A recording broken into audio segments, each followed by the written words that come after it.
So mga tol, nagsalita na po ang American boxing trainer and fight commentator na si TD Atlas sa naging resulta po sa laban sa ating pambato na si Charlie Suarez sa laban nila sa WBO Super Featherweight World Champion Emmanuel Navarrete. Dahil po ay nauwi po sa technical decision po ang laban nila mga tol, ay kitang-kita naman daw na liphok po ang tumama po sa kilay ni Emmanuel Navarrete. Kaya po nagkaroon daw po ng punit.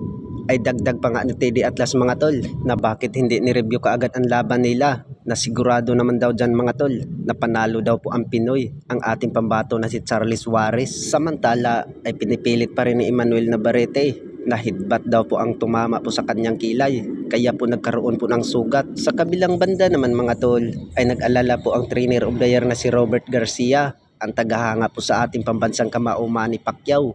Ay lagi pong pinupuri ang ating pambansang kamao dahil po sa paparating po na laban ni Manny Pacquiao mga tol ngayong buwan ng July 19, kung saan niya makakalaban ang WBC Welterweight World Champion Mario Barrios. Ay banat po ni Robert Garcia mga tol na hindi magandang pinapakita po ang last na laban sa ating pambansang kamao Manny Pacquiao nung naglaban sila ni Yordenis Ugas, kung saan po natalo ang ating pambansang kamao. Bukod dyan ay si Yordenis Ugas daw mga tol ay binugbog lang po ng walang kahirap-hirap po ni Mario Barrios.